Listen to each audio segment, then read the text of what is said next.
From that very first sip of coffee that kicks your day into gear, all the way to substances that can completely rewire your reality, our brains are constantly interacting with chemicals. So today, we're going to take a journey right inside the mind to really understand how these substances work, what they promise, and the price the brain ultimately has to pay. So let's get into it. It's a wild question when you stop and think about it, right? How can one tiny molecule completely change your perception of the entire world?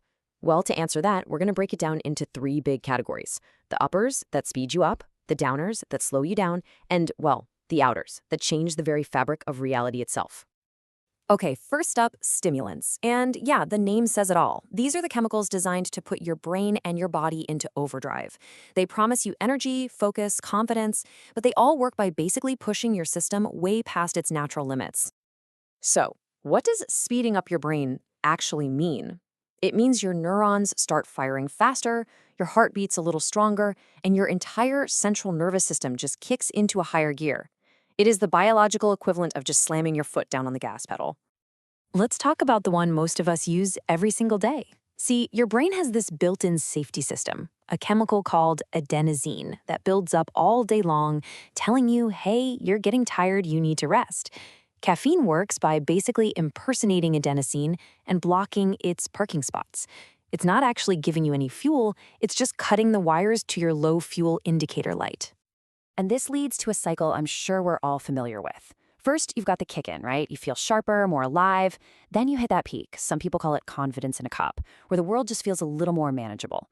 But eventually, that caffeine wears off, and all that adenosine you were blocking comes flooding back all at once. And that sudden, overwhelming wave of fatigue, yep, that's the crash. Now, if we scale things up, a powerful stimulant like cocaine works on the pleasure circuits.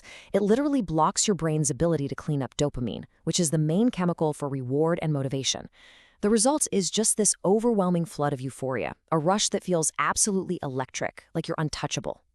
And if we look at the difference in, say, intensity and how long it lasts, cocaine gives you this sharp, incredibly intense high that's over in just a few minutes, followed by a sudden, hard crash. Methamphetamine, on the other hand, creates a similar kind of rush that can last for hours.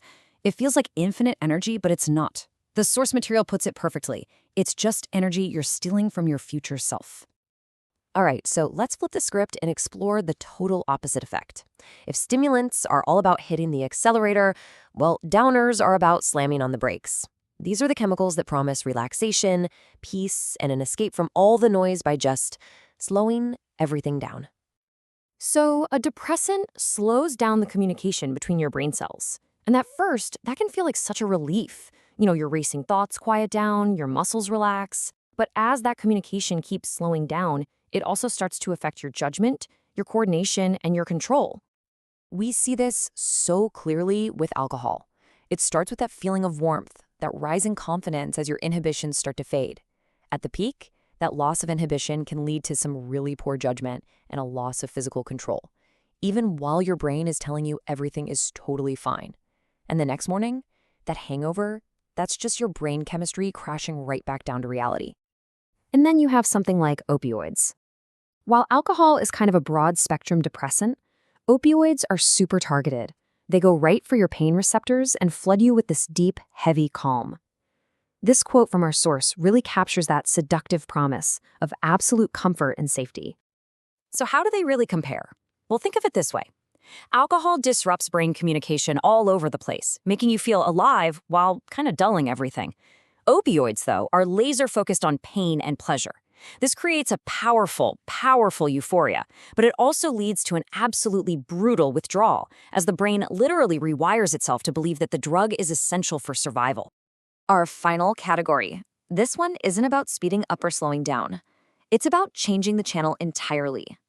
We're moving beyond just altering your mood to substances that alter the very code your brain uses to construct reality itself. And the key word here is profoundly. This isn't just about seeing or hearing things that aren't there. It's about the fundamental way you perceive time, yourself, and the world around you being completely rewritten, even if it's just for a little while. Take MDMA, for example. It creates these intense feelings of empathy and connection by basically forcing your brain to dump its entire supply of serotonin, the happiness chemical. Here's a way to think about it. If cocaine jams the return button for your pleasure chemicals, MDMA just blows open the doors of the warehouse and shoves everything out all at once. The price, of course, is a harsh emotional come down, where the world can feel gray and flat because your brain supply is just completely spent. LSD takes this a whole step further. The journey usually starts with reality kind of beginning to breathe. Patterns start to move, colors shift. But at its peak, the very concept of I, your sense of being a separate self, can dissolve completely. The come down isn't so much a crash as it is a slow reassembly of reality, piece by piece.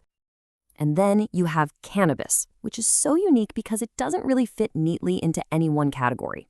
It works on the body's endocannabinoid system. That's a network that helps regulate mood, memory, and perception. And this is why its effects can vary so much, from the relaxing qualities of a downer to the altered sensory perception of an outer. Its signature effects, though? A distorted sense of time, heightened senses, and thoughts that can just wander in new and totally unexpected directions. So, we've looked at uppers, downers, and outers. But no matter which chemical we're talking about, no matter which effect, there is a universal law at play here. When you artificially alter your brain's chemistry, there is always a biological price to pay. This quote just perfectly captures the psychological trap. The brain, it adapts. It gets used to the presence of the chemical. That relief or pleasure it provides starts to feel normal, and pretty soon, the absence of it feels like a crisis. The substance becomes the perceived solution to the very problem it's creating. And this leads to a shared set of consequences you see across all of these categories. You've got tolerance, where you need more and more to get the same effect. There's addiction, as the brain actually rewires its reward pathways. Then there's withdrawal, where life without the substance feels physically and emotionally unbearable. And ultimately, there's the risk of long-term damage to the very systems that allow us to feel natural joy. Every single one of these chemicals offers a promise, right? More energy, less anxiety, a deeper connection, a totally new perspective. They all offer a shortcut to a desired state of mind. But as we've seen, these shortcuts always come with a cost, a debt that the brain itself has to repay. So the question is the promise worth the price?